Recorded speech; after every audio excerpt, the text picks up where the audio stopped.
Hello and welcome to the show. One of the relatively highly requested cars of late to take on our Hot Wheels Showdown has been the Alfa Romeo 155. And this is a car that I'm kind of curious to see what it will do. I like the 155. It's a quite legendary DTM car. However, when it comes to Forza games in general, it tends to struggle. It often tends to just not work in any particular class. It gets very, very high PI. You can never really get enough power in the car to make it vaguely competitive. A lot of the time I have found, at least, never really seen any fast ones turn up to versus communities and so on either. However, the Hot Wheels Showdown course is throwing up all sorts of, well, weirdness. Maybe the 155 will turn out to be really bloody good when it comes to the Hot Wheels Showdown course.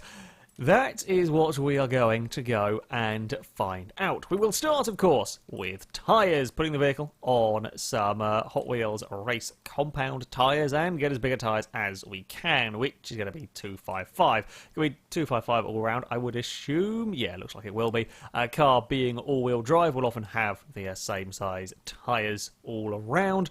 We can't do anything. I did have a very quick look before I started this. We can't do anything with the engine. The only option is a Turbo Rally or the standard engine. Now, the Turbo Rally is an okay engine, but you can never really get enough power out of it. So, certainly when we're building a car to S1 class, you're not going to get enough power out of that Turbo Rally engine, so we are going to have to stay with the standard engine. I'm really hoping this will get it to the top of S1. Really hoping it gets to the top of S1. As far as aero bits go, we get a little bit more choice, actually, on this car in terms of getting adjustable bits on the vehicle. Naturally, we're going to go for the DTM style of parts. I can never remember which wing is the one to go for, so we're going to guess at this one. Because why not? And then we'll get a proper diffuser at the back, and we will get some big old side skirts as well to complete the look. If you have a 155, you've got to put the DTM kit on it. It is kind of part of the rules of doing a build with this vehicle. Let's get some brakes. We'll get the race suspension. Then we'll make the car very, very low. I guess it might... we've not really had any issues with cars... Not had issues with cars on the landing of the jump because of them being low. We've had issues with cars on the landing of the jump for various reasons, but it's not generally been to do with ride height. Weight reduction wise, down to £2,600. Not the lightest by a fair margin, but not terrible either. The real question is, what on earth can this standard engine do? Can we get enough power out of the standard engine to get it to the top? It's not really going up by a huge amount. It's not going to up a huge amount in terms of power, but the PI is actually climbing pretty... Yeah, the PI does climb very, very fast. With this guy, it climbs incredibly fast, in fact, with the Alfa. We're halfway through S1 class. We've only got 300 horsepower. We've had cars running, well, 1,000 horsepower in this series, and they've been lighter than this, and they've been... less PI. Turbo does give us a decent amount on, up to 488. I guess we're going to have to stick these bits on. Yeah, to 490, pretty much 500, I suspect. By the time we are finished, yeah, 508 horsepower. It's not massively powerful. To be fair, that was better than I was expecting in some regards from the power in the car. Yeah, it's not the most powerful vehicle. Still got a little bit of PI to play with, so things like gearbox we can probably get in, clutch. We should have no problem actually dumping all of this stuff on the car. In fact, there we go.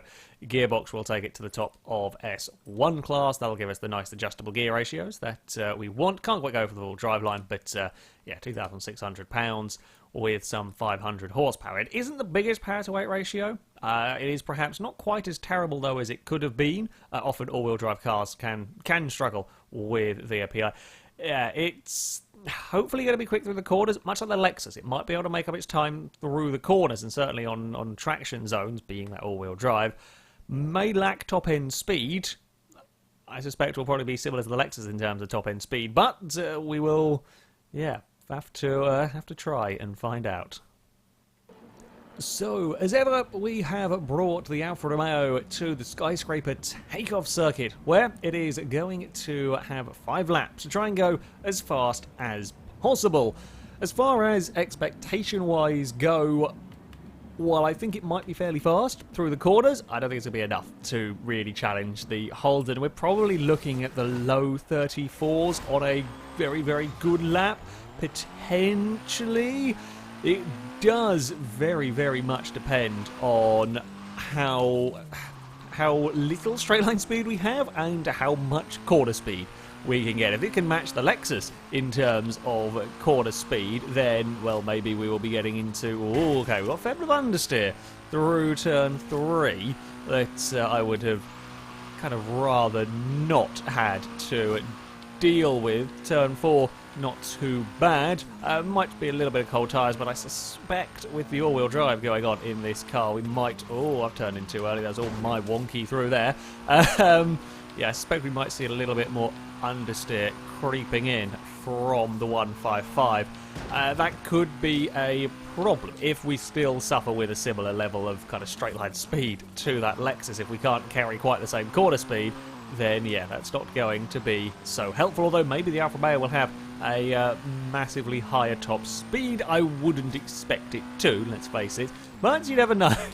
You never really know with cars in this series quite how stuff is going to pan out. Third gear is not a good idea around that particular corner.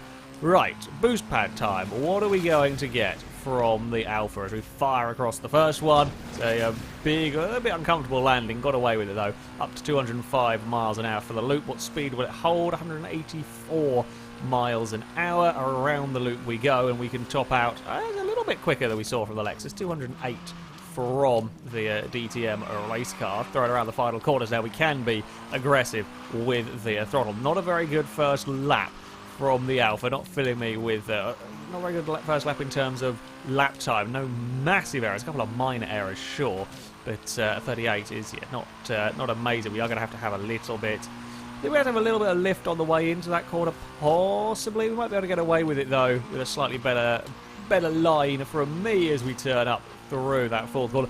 No fear of oversteer from the 155 there. I can keep the car flat out. Indeed, across these crests, we've seen it catch out vehicles in the past. Not going to be the case with the 155, and still a fair amount of speed through the exit there. Not quite up there with the Esprit and so on, but it was in the high 130 miles an hour there, so that's always nice. Up to 160 into the braking zone of this split section.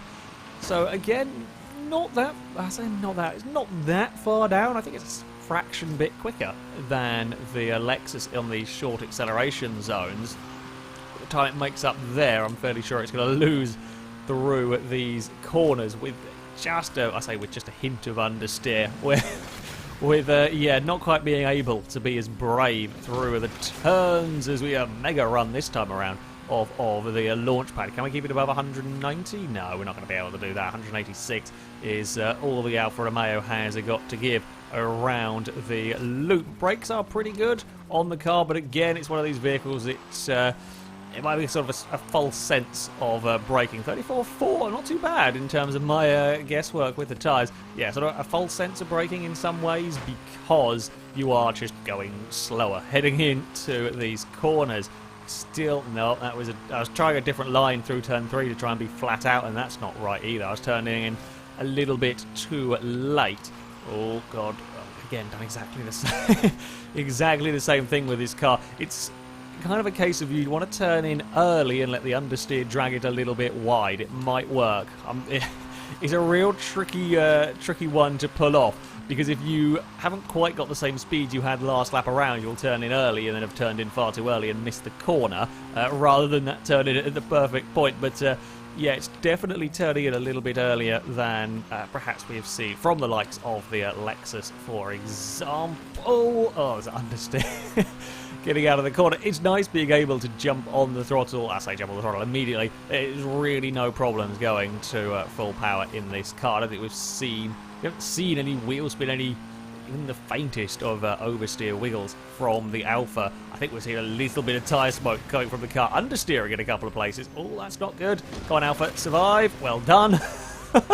Still got 207 miles an hour, having survived that particular scare. Run all the way to the inside to try and pick up just that extra bit of momentum if you can. It's not that easy to do. Run it a smidge too deep into the final corner. Kind of get away with it all. It's a 35.6 though. Scruffy lap overall from the 155. Where are we going to find lap time? That is the question. Turn 3 is still proving to be a big pain in the arse. Are we going to be better this time around? Oh, I've had to have a little lift on the exit. Oh, I should have lifted it a little bit more. Oh, it's so close.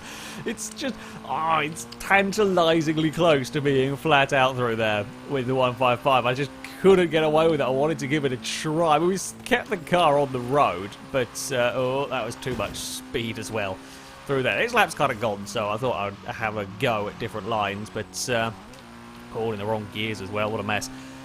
Yeah, so tantalisingly close. It was going very, very quick through turn 3, but it's just a little bit too much for the Alfa Romeo to deal with. Yeah, we can get understeer smoke going that section if you're really aggressive with a change of direction.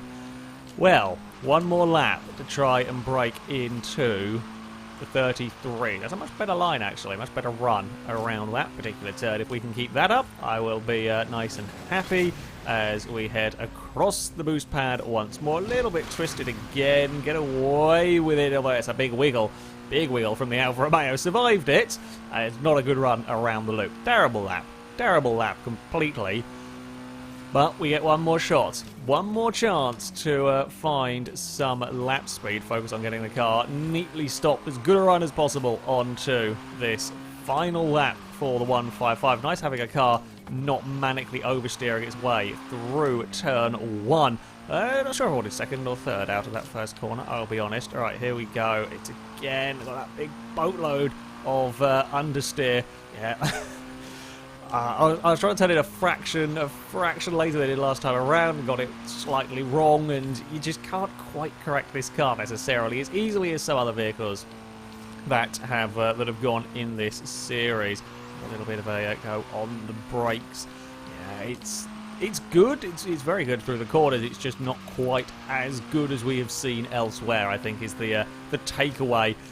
It can't make up its time through the corners in the same way that the LFA can, and it still struggles with that lack of straight line speed. Now, it will probably get away a little bit more in terms of overall lap speed around this circuit because of, well, the levels of grip in the car. We have seen on this track that yeah, you need a good amount of grip to be going quick. Pure power just doesn't work around here, and the Alfa Romeo is, yeah, pretty good on the old grip front as we head across for the final time. Please get a good run. It was actually a mega run, the best run of the day across that secondary boost pad as we head up around the loop. 187 miles an hour this time kept around there. How late dare I be? Under brace is a horrible corner to try and break down here, and I've cocked it up on the way in. It wasn't going to be about. I think it was going to be a better lap anyway. These are the 35s.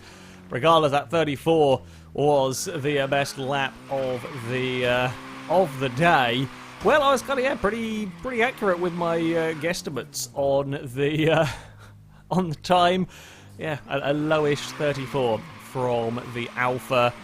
Straight line speed struggles, and it's just not as good through the corners as the Alexa's. Not terrible, and it can make up some time. Some of that time that it loses in a straight line, yeah, is made up through the turns. Let's not forget, still gone relatively decent in terms of time. I think it was a 34.4. Can't quite remember. I have to go back and check, but it's going to put it around the 22nd position on the table, beating the likes of the Charger Daytona, CTSV, Mitsubishi Eclipse, and so on. Will lose out a little bit to the Renault 5, Lamborghini Yalpa, Ford Pursuit Ute. But, you know, the Yalpa Renault 5 were, for a while, certainly very quick, high up on the table. It's not a terrible lap time from a car that has tended to struggle whatever class it ends up going in.